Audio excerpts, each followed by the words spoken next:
అత్యాధునిక labs, international collaborations, advanced placements. మీ dream career ని రీచ్ అవ్వడానికి మీ best choice Godavari global university. ఏమంటున్నానంటే నమ్మకం అనేది లేకపోతే మనిషి బతకలేడు. దెన్ ఎంత స్ట్రాంగ్గా నమ్ముతాం అనేది సెకండ్ పాయింట్. ఇప్పుడు for example I always believe Muslims belief is much more stronger then Hindus. దానికి కారణం ఏంటంటే ఐడల్ లేదు అక్కడ. మనం ఏంటి 3 కోట్ల దేవుళ్ళు ఉంటారు, వినాయకుళ్ళే 100 మంది ఉంటారు, 100 టైప్స్ ఉంటాయి. ఇంకో దేవత ఏదో ఇన్ని టైప్స్ ఉంటాయి, యాదగిరి నరసింహస్వామి, తిరుపతి, ఇది అది. ఇంత మీరు డైవర్షన్ అయినప్పుడు ఒక ఎక్స్ట్రీమ్లీ ఫోకస్డ్ బిలీఫ్ ఉండడం అనేది చాలా కష్టం. అవును, you know. Whereas in Islam because మీకు తెలీదు, ఒక అన్నోన్ ఎంటిటీ, ఇన్విజిబుల్ ఎంటిటీ. అంటే ఇప్పుడు మీరు సినిమాలో, పాత సినిమాల్లో విలన్ కనిపించకుండా ఒకటి వాయిస్ వస్తూ ఉంటుంది చూడండి, అది అంటే మన ఇమాజినేషన్లో పెరుగుతూ ఉంటుంది. అది ఒక డెఫినెట్ విజువల్ ఉంటే అది రాదు, you know. So I'm talking release only one aspect. అలా ఒక పొలిటికల్ పార్టీ ఉంటుంది, లేకపోతే ఒక పార్టీ లీడర్ ఉంటాడు. హిట్లర్ ఉంటాడు ఫర్ ఎగ్జాంపుల్. హిట్లర్ జర్మనీని వరల్డ్ నెంబర్ 1 కంట్రీ చేస్తాడు అని జర్మన్స్ నమ్మారు. రైట్. ఎందుకు నమ్మారు?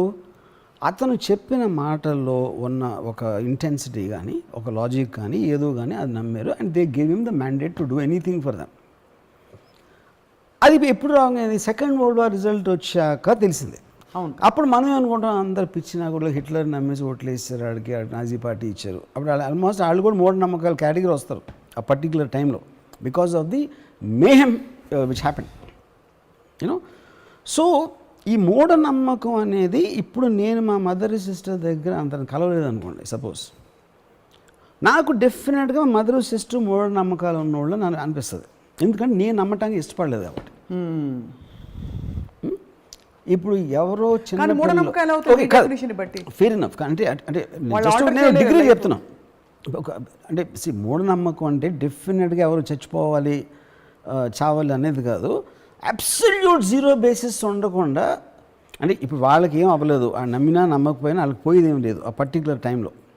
బట్ దట్స్ అగైన్ డిగ్రీ అంటున్నా, ఎక్స్ట్రీమ్ డిగ్రీలో it will be in this. మీరే 2 కేటగిరీలు ఇచ్చారు. సూడో సైంటిఫిక్ విచ్ ఇస్ మూఢనమ్మకం, super natural which cannot be explain. Pseudo science ఏంటంటే ఇప్పుడు ఫర్ ఎగ్జాంపుల్ పసుపు పెడతారు మన గడపలకి. పసుపు పెడితే ఏదో మంచి జరుగుతుంది అంటే అప్పుడు ఏమంటారు వాళ్ళు, లేదు సైన్స్లో ఇది ఉంది, పసుపులో ఇది ఉంది అని చెప్తారు. కానీ అది అర్థమై పెట్టట్లే. మీరు మీ చిన్నప్పుడు మీ తాతయ్యో అమ్మమ్మ చెప్పారు, తర్వాత మీ అమ్మ నాన్న చెప్పారు అని ఒక బ్లైండ్గా మీరు ఫాలో అవుతా చేస్తారు. కానీ పసుపు పెడితే శుభకార్యం జరుగుతుంది అన్న నమ్మకంతో మీరు చేస్తారు. కానీ పసుపులో ఇది ఉంది కాబట్టి అప్పుడు ఏమంటాం, పసుపు తీసేసి అది యాక్చువల్గా ఒక బాటిల్ వచ్చింది అనుకోండి, మెడిసిన్ లాగా, పసుపు బదులు అది పెట్టమని ఎవరు పెడతారు చూస్తాను. See, that has an aspect, there's a decoratory aspect, there is something.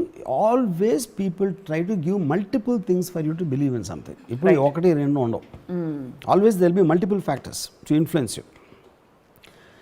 These extreme degrees lo all మూఢనమ్మకాలు might not result in death.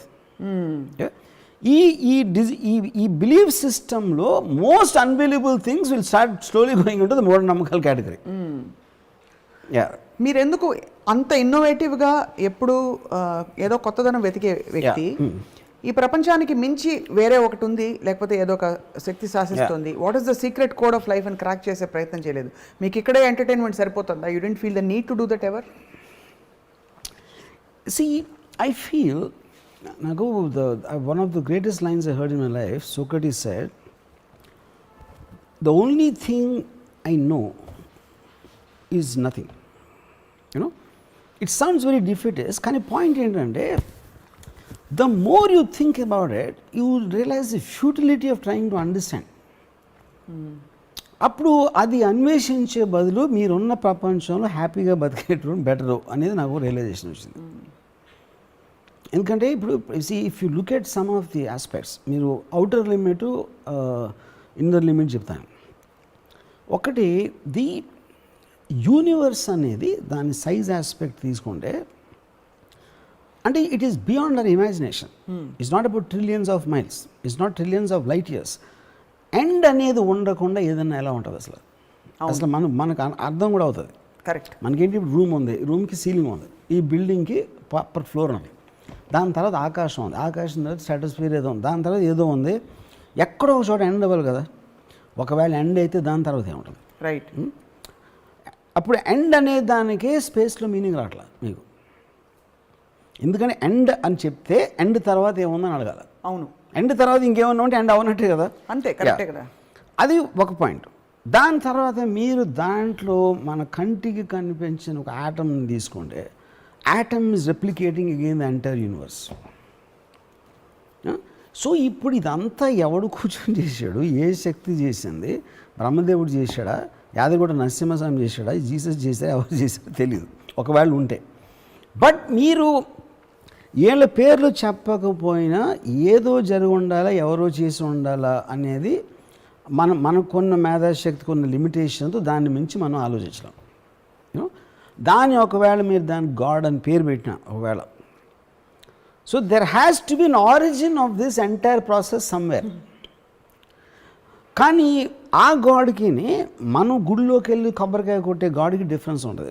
Don't compare. I mean you cannot put him in the same category.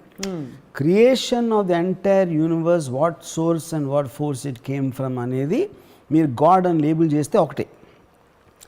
వెంకటేశ్వరుడు పద్మావతిని ఎలా పెళ్లి చేసుకున్నాడు, మన అందరూ ఆయన వడ్డీ తీర్చడానికి డబ్బులు వేస్తున్నాం, ఈ గాడ్స్ వేరు.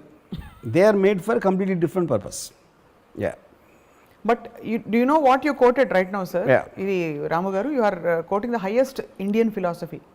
భారతీయ వాంగ్మయం ఏదైతే ఉందో దానిలోని అత్యున్నతమైన విషయాలు మీరు చెప్తున్నారు. ఒక చిన్న కణంలో కూడా అదే సంపూర్ణత్వం ఉంది.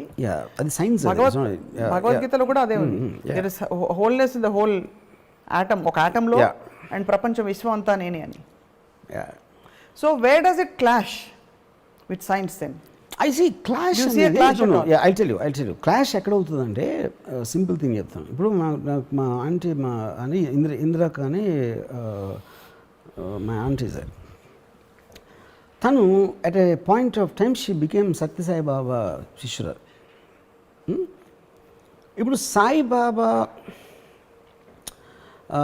ఆయన ఫోటో ఏంటి, ఈయన ఫోటో ఉంది అని అడిగాను ఇంట్లో. తను బట్టి ఇలాంటివి ఏంటి, అది ఎన్ని లక్షల మంది వస్తారో తెలుసా కలవటానికి, దాన్ని వచ్చి కాళ్ళు ముట్టుకోవటానికి అంటే అన్నను. ఆ లక్షల్లో ఉన్న ప్రతి ఒక్కళ్ళు కూడా ఇది ఆన్సర్ చెప్తారు కదా ఇంద్రక. అన్ని లక్షల మంది వస్తున్నారు కాబట్టి మీరు శిష్యురాలు అయ్యారా, మీకేమైనా అర్థమై అయ్యారా అనేది నా క్వశ్చన్.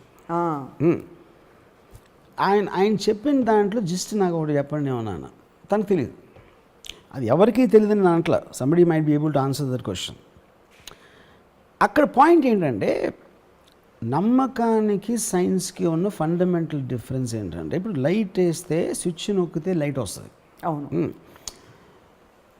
స్విచ్ నొక్కితే లైట్ ఎందుకు వస్తుంది అని అడిగినప్పుడే advancement in society will happen. అది క్వశ్చనింగ్. నమ్మకం అనేది క్వశ్చన్ చేయనచ్చు. అది అదే క్వశ్చనింగ్కి నాన్ క్వశ్చన్ చేయకుండా బిలీవ్ చేయడానికి ఉన్న difference. Science is about only questioning. But అవి రెండు మ్యూచువల్లీ కాంప్లిమెంటింగ్ కదా. నమ్మకం అంటే కాదు. నమ్మకం అనేది నేను చెప్తున్నా ఇందాక, ఫర్ ఎగ్జాంపుల్ లైట్ వేస్తే స్విచ్ అన్నారు మీరు. లైట్ వేస్తే స్విచ్ వస్తుందని లేచి వెళ్ళి వేయడం అన్నది అన్కాన్షియస్గా, అది నమ్మకం. అది స్విచ్ వేస్తే ఎలా వస్తుంది అన్నది science. Maybe that okay, forget light. ఒక మెరుపు వస్తుంది, మెరుపు వచ్చింది, దేవుడు ఆగ్రహించాడు, ఉరుములు మురుగుతున్నాడు, మెరుస్తున్నాడు అని ఏదో ఆ టైంలో ఏదో I'm sure they'll somebody think లేదు, భయపడిపోయారు అది వస్తున్నప్పుడు. నేచర్ ఈజ్ షోయింగ్ యాంగర్ అని. అసలు లైటింగ్ ఎందుకు వస్తుంది ఇన్ టర్మ్స్ ఆఫ్ దాన్ని స్టడీ చేసి, ఎలక్ట్రికల్లీ చార్జ్ పార్టికల్స్, ఇది మొత్తానికి విండ్ వెలాసిటీస్ అయ్యా మొత్తం ఇవన్నీ పెట్టుకుని ఫైనల్గా ఒక పర్టికులర్ టైంలో the understood the phenomena what happens in a Storm. Right. Okay, దానికి కౌంటర్గా దాన్ని ఎలా యూజ్ చేయాలి, ఎలా ఆపొచ్చు, ఎలా వార్నింగ్ ఇవ్వచ్చు, ఇలాంటి రకరకాల గ్యాడ్జెట్స్ వస్తాయి, ఇవి వస్తాయి. So I'm giving an example of the man of a mind who constantly questions a belief system. Majority ఏమో బిలీఫ్ సిస్టంలో ఉండిపోతారు. అది అందుకే వాళ్ళ కంఫర్ట్ లెవెల్, వాళ్ళ మిగతా లైఫ్ వాళ్ళు చూసుకుంటూ ఉంటారు. Few people will constantly question the belief. Question చేసినప్పుడే మీకు దాంట్లో ఎగ్జిస్టింగ్ దాంట్లో ఉన్న ఫాల్ట్ తెలుస్తుంది, దాన్ని ఇంకా బెటర్గా ఎలా చేయాలో తెలుస్తుంది, ఎలా అప్లై చేయాలో తెలుస్తుంది. రైట్. యా. సో ఇప్పుడు స్విచ్ లైట్ బల్బు కలిగి ఎవడు కనిపెట్టాడు? ఫస్ట్ ఆ ఫినామినాన్ స్టడీ చేశాడు. దాని నుంచి ఎలక్ట్రికల్ ఆస్పెక్ట్ ఏంటనేది ఎలా పనిచేస్తుంది, దాన్ని ఎలా హార్నెస్ చేయాలి, హార్నెస్ చేసినప్పుడు మన ఇంట్లో చీకట్లో ఉన్నప్పుడు బల్బు వెలుగుతుంది, ఆ బల్బుని వెలిగించడానికి వైర్ ఉంటుంది, దాని తర్వాత స్విచ్ కనిపెట్టడం. ఇవన్నీ వచ్చినాయి నమ్మకం నుంచి కాదు, కాన్స్టెంట్ క్వశ్చనింగ్ నుంచి వచ్చినాయి. యా.